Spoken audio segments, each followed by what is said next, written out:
حضور پاک صلی اللہ تعالی علیہ وسلم نے فرمایا ایک دور ان پر وہ آئے گا کہ اگر کسی ایک باپ کے 100 بچے ہوں گے تو 99 مر جائیں گے، ایک زندہ رہے گا، قتل ہو جائیں گے اتنے، اور کسی کو کچھ فرق نہیں پڑ رہا ہے۔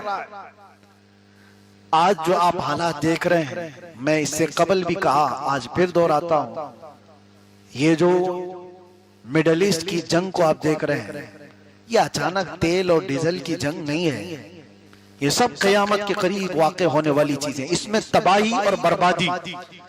لوگ اپنے اپنے قیاس آرائیاں کر رہے ہیں، ایران یہ ہو جائے گا، اسرائیل وہ ہو جائے گا، جو کچھ بھی ہوگا وہ ایک طرف، لیکن میں کہتا ہوں عربوں کی تباہی ہے، عربوں کی تباہی کا وقت قریب آ چکا ہے، ان کا انجام ہے ابھی قریب، کیونکہ حدیث میں میرے آقا نے فرمایا وَيْلٌ لِلْعَرَبْ مِنْ شَرٍ قَدْ اقْتَرَبَ، عربوں کے لیے تباہی ہے، ان قریب ایک ایسی برائی جو ان کے پاس آ رہی ہے۔ پوچھا گیا وہ کون سی برائی ہے؟ کہا اس وقت تک قیامت نہیں آئے گی جب تک عرب کے قبیلے شرک اور بت پرستی میں مبتلا نہ ہو جائے۔ یہ ہو گئے ہیں، انہوں نے اپنی زمینوں پر شرک اور بت پرستی شروع کر دی۔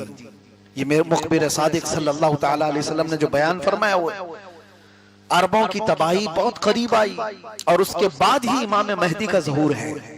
یہ جو آپ کو میں حالات بتا رہا ہوں، پوری دنیا اتنی پریشان ہوگی کہ لوگوں کی جانیں بہت کثرت سے جا رہی ہوں گی، تو لوگ گڑ گڑا کر دعا کر رہے ہوں گے کہ مولا امام مہدی کو ظاہر کر دے، امام مہدی کو ظاہر کر دے۔ اور رمضان کا مہینہ ہوگا، لوگ عمرے پر ہوں گے اور لوگ وہاں پر طواف میں مقبول ہوں گے، تو کئی ابدال اقطاب اولیاء کی دعا پر رب تعالیٰ مقام ابراہیم اور حجر اسود کے بیچ میں امام مہدی کا ظاہر فرمائے۔ امام مہدی کوئی آسمان سے آنے والے نہیں، وہ زمین کے کسی سوراخ سے نکل کر کے آنے والے نہیں، بلکہ میرے آقا نے فرمایا مہدی جو پیدا ہوں گے وہ مدینے میں ہوں گے، اور ان کے باپ کا نام بھی حضور کے باپ کے نام پر ہوگا۔ مہدی کا نام محمد ہوگا، ان کے باپ کا نام بھی عبداللہ ہوگا۔ حضور پاک صلی اللہ علیہ وسلم نے یہ ساری نشانیاں بتائیں۔ میں کیوں ذکر کر رہا ہوں امام مہدی کا؟ اس لیے ذکر کر رہا ہوں کہ ان کے ظاہر ہوتے ہی پوری دنیا میں ایسی تبدیلی آئے گی، ایسی تبدیلی آئے گی۔ فرمایا گیا کہ شیر اور بکری ایک ساتھ چل رہے ہوں گے، شیر بکری پر حملہ نہیں کرے گا، امن کا وہ ماحول آئے گا کہ کوئی کسی پر ظلم نہیں کر رہا ہوگا۔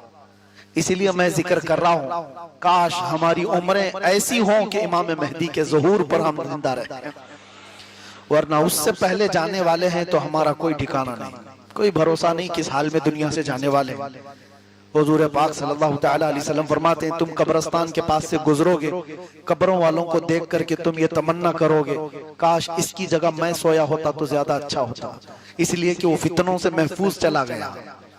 آج کے دور میں جو فتنے ہیں وہ نہیں دیکھ رہا ہے، وہ دیکھا بھی نہیں، اور ہم جو زندہ ہیں پتہ نہیں اور کون کون سے فتنے دیکھنے والے۔ میرے عزیزوں، آج آپ نے جو اڑتی اڑتی خبروں میں ایپسٹین فائل وغیرہ کے ذکر سنے، پوری دنیا میں اس پر جو بحثیں ہوئی، کیا ہے یہ چیز؟ یہ پورا دیدہ و دانستہ شیطان کی پلاننگ ہے۔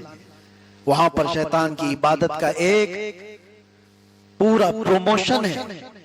میں آج سے کئی 10 سال قبل یہ کہتا تھا کہ میں نے جو پڑھائی کی تھی دجالیات پر، پوری دنیا میں ایک طاقتور کہلانے والی قوم ہے جو بڑے بڑے سے اس کو جمع کرتی ہے اور شیطان کی عبادت پر اکساتی ہے، اور پوری دنیا میں وہ ایک نظام لانا چاہتے ہیں، جتنا جتنا خدا کا نظام ہے اس کو توڑنا ہے۔ یہ ایپسٹین فائل وغیرہ سب، ارے وہ پیسے والے لوگ ہیں جن کو کسی چیز کی کمی نہیں، ان کو 12 سال کی بچیوں سے زنا کرنے کی کیا ضرورت پیش آئی؟ چھوٹی 9 سال کی 10 سال کی بچیوں کے ساتھ ریپ کرنے کی کیا ان کی یہ ہوس کیسے؟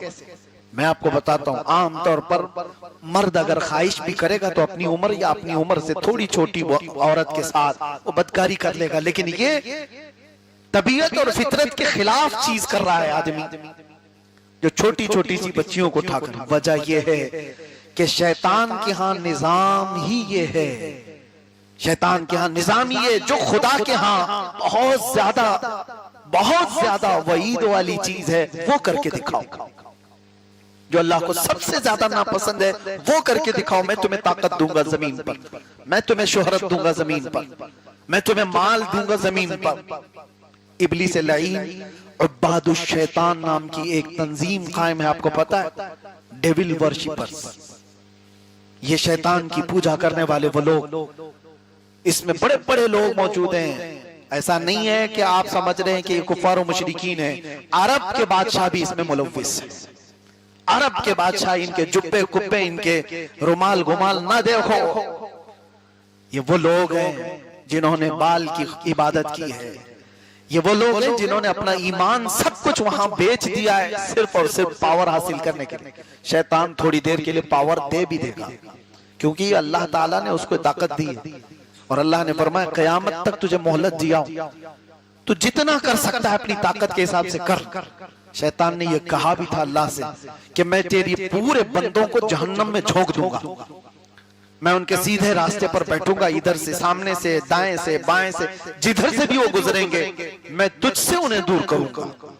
قرآن میں شیطان کہتا ہے لَأَقْعُدَنَّ لَهُمْ صِرَاطَكَ الْمُسْتَقِيمِ ثُمَّ لَآتِيَنَّهُمْ مِنْ بَيْنِ أَيْدِيهِمْ وَمِنْ خَلْفِهِمْ وَعَنْ أَيْمَانِهِمْ وَعَنْ شَمَائِلِهِمْ، ان کے دائیں سے، ان کے بائیں سے، ان کے آگے سے، ان کے پیچھے سے میں آ کر انہیں تیرے راستے پر چلنے والے کو ہٹا دوں گا۔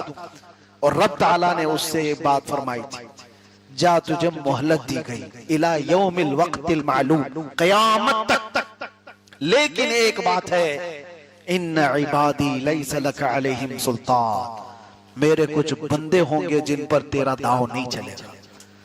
وہ کون لوگ ہیں؟ وہ کون لوگ ہیں جن کو شیطان چاہ کر کے بھی اس راستے سے نہیں ہٹا سکتا؟ وہی آج میں